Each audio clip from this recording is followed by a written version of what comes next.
Matt, Nicola Sturgeon called it unashamedly optimistic. Manifesto promises to spend 20% more on the NHS, abolish NHS dental charges, freeze income tax rates, and although the UK government has said it will block it, an independence referendum by the end of 2023, provided, she says, the COVID crisis is over.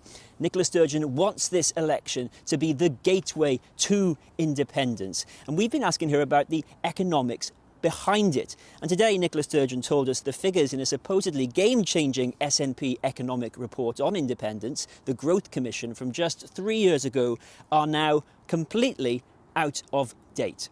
Firstly, though, her handling of the pandemic has been at the heart of the SNP's own election campaign, and I asked her if she accepts that Scotland's COVID death rate is among the worst in the world. The COVID death number in Scotland, in care home overall and in care homes, is too high. We didn't get everything right. We were faced with a situation just over a year ago where we had to act fast. We didn't have all the knowledge we have now. Since you've mentioned care homes, the COVID death rate in care homes is particularly bad in Scotland. Patients were sent, either positive or untested, from hospitals into care homes. Your health secretary under the pandemic has said it was a mistake.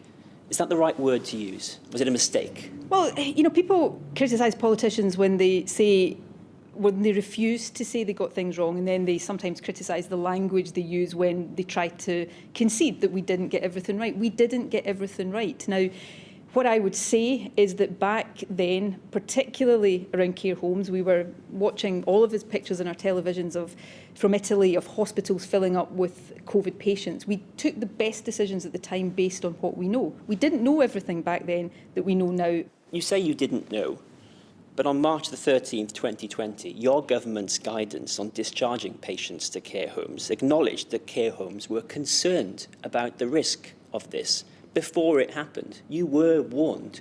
Were you aware of those concerns at the time? We were confronted with an unprecedented situation. People had concerns about lots of things. You can quote single lines out of pieces of guidance. You're saying you didn't know. No. And I'm asking you, well, this was a warning. Did you know about that warning? I don't know particularly what warning you're talking about. It's your own government's guidance from March last year. And what warning are you talking about? It acknowledges that care homes had concerns about the risks of discharging patients into them. If you're quoting something from Scottish Government guidance, then that was something we were aware of and discussing with care homes. So the guidance early on rightly put a significant focus on infection prevention and control and on isolating people going into care homes.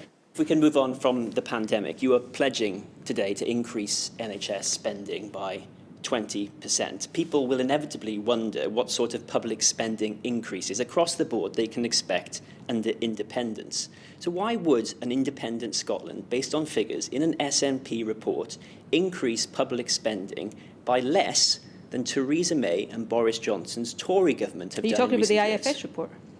No, I'm talking about the SNP's Growth Commission report.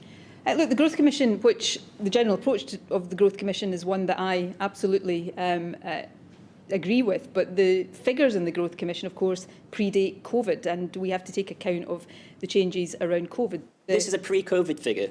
So the figures, the IFS have given us figures on Theresa May and Boris Johnson's Tory government spending over the past 4 years pre-COVID. That was 0.8% public spending increases. The SNP's report suggests a figure of spending increases of 0.5%. So you would spend less as an independent Scotland than Tory governments, which you'd like to contrast yourself with. I don't accept that. The Growth Commission was based on a very cautious estimate. But let me ask you this then. Given what's at stake, now that we have left the EU, have you conducted an analysis of the economic consequences of independence? When we put the choice of independence before the Scottish people in a referendum, we will do what we did in 2014. We will set out a prospectus, we will do the analysis at that point, and we will let people in Scotland decide. Experts from the LSE have done some detailed research, and they estimate trade costs between Scotland and the rest of the UK would increase 15% after independence in an optimistic scenario, or 30% in a pessimistic scenario. Are they right, those experts? I'm not looking at the report that you're talking about there, so I want to look at that in detail. So if it's the report I think I recall, it was a very, very narrowly based assessment, and it didn't take account of the wider benefits of independence to Scotland's economy. Now, what you've got to remember, you haven't got your own well, costs through. Look, if you're going to undermine theirs, I'm surely not, you should have done the maths yourself. With the greatest of respect, Kieran, I'm not undermining it. You're quoting things to me that you've got in front of you in an iPad there right now that I don't have in front of me. Nobody ever said to you, Ms Sturgeon, frankly, candidly, I wish we had this information, or just a bit of information about what independence might mean for Scotland's economy? Because I hear it a lot. I don't know if you haven't heard it. Yeah, I think people rightly expect to have that, just as they had it in 2014 before they voted.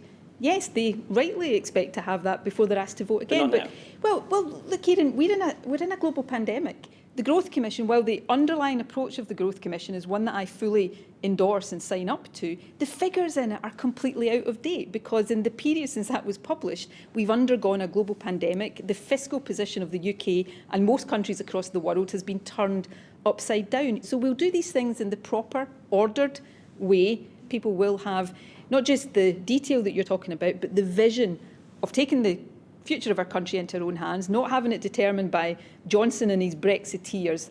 Nicola Sturgeon, thank you very much. Thank you.